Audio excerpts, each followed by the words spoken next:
अच्छा एक बात और सुन लो, शिव पार्वती का विवाह तो तुम लोगों ने सुना होगा, शिव और सती का विवाह तुम लोगों ने सुना होगा। क्या गंगा और शंकर जी का विवाह सुना है कभी किसी विद्वान से? कि गंगा कैसे बैठ गई शंकर जी के सिर पे? को आए जा गंगा। ध्यान से सुन लो, ये भगवान शंकर के माथे पे क्यों बैठी हैं? ये राजा हिमांचल की बड़ी बिटिया आए, पार्वती की बड़ी बहन। जब पार्वती जंगल में बैठ के तपस्या कर रही थी, वही समय गंगा घर में बैठ के तपस्या कर रही थी शंकर जी को पति बनावे।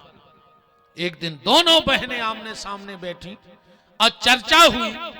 पार्वती ने कहा, गंगा दीदी तुम कौन से शादी करो हो? गंगा बोली, करो हो, हमने प्रतिज्ञा कर ली शादी करेंगे तो शंकर से, वरना कुंवारी रह जाएंगे। और पार्वती ने सोची जो तो गड़बड़ होगा, उन्हीं से हमें भी आओ करने। अब पार्वती ने सोची कैसे कैसे जैसे बने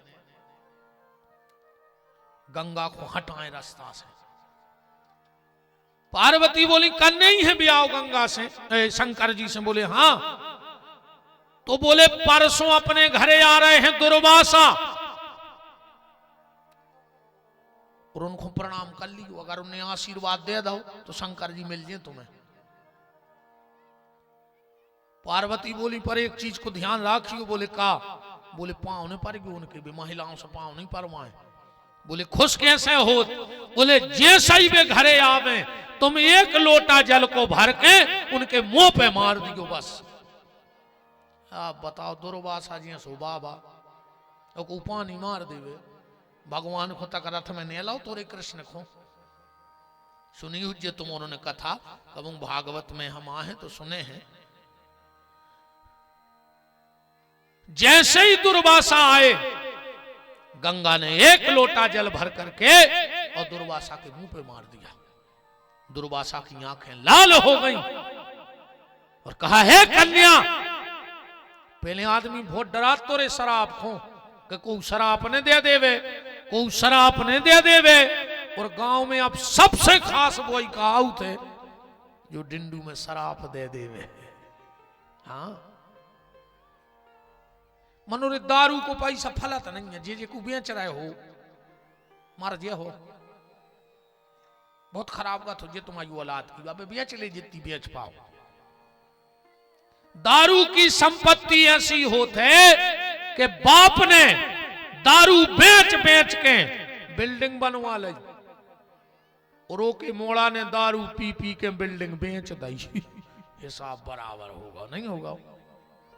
दारू का पैसा कभी फलता नहीं है।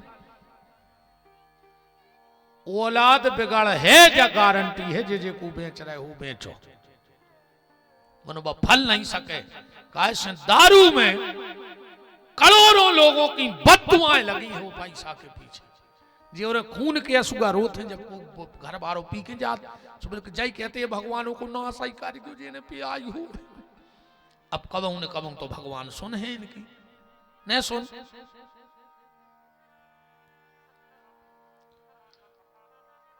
कन्या, तूने मेरे ऊपर पानी फेंका है, जा मैं तुझे श्राप देता हूं, तू नारी का देह त्याग दे और इसी वक्त जल बन जाए। तो जो गंगा नारी थी वो जल बन गई। वो में से आवाज आई, त्राहिमाम त्राहिमाम त्राहिमाम। भगवान हमें तो जो पता है तो कि जे को तुम्हें पानी फेंक दे तू पर तुम क्षत भर देते हो, और हमें श्राप दे दी। दुर्वासा ने ध्यान करके देखा, वो यह तो वास्तव में निर्दोष है। कहा, बेटी श्राप मिथ्या हो नहीं सकता, श्राप तो मिथ्या हो नहीं सकता। तू अब बनेगी तो जल, पर जा मैं तुझे एक वरदान पहला देता हूं, तू दुनिया में अलग जल रहेगी। तेरे जल में कभी कीड़े नहीं पड़ेंगे। एक वरदान। दूसरा वरदान, तू जलों में भी परम पवित्र मानी जाएगी। तीसरा वरदान, तेरे दर्शन करने बड़े बड़े ऋषि मुनि महात्मा संत तेरे तट पे पधारेंगे। अब तू साधारण जल नहीं बनेगी, यहां से सीधा जाएगी ब्रह्मा के कमंडल में। जब भगवान वामन अवतार लेंगे तो इसी जल से भगवान के चरण धोए जाएंगे और तू पतित पावनी गंगा के नाम से प्रकट हो जाएगी। बोलो गंगा मैया की। अपन एकादशी को कुंभ नहीं जा पाए, अपन ने गंगा मैया की जय बोल लई और कथा कर लई, सो गंगा तैया आ गई, अपन सबको उद्धार करबे, है ना। अब सब कुंभ में बैठे हो।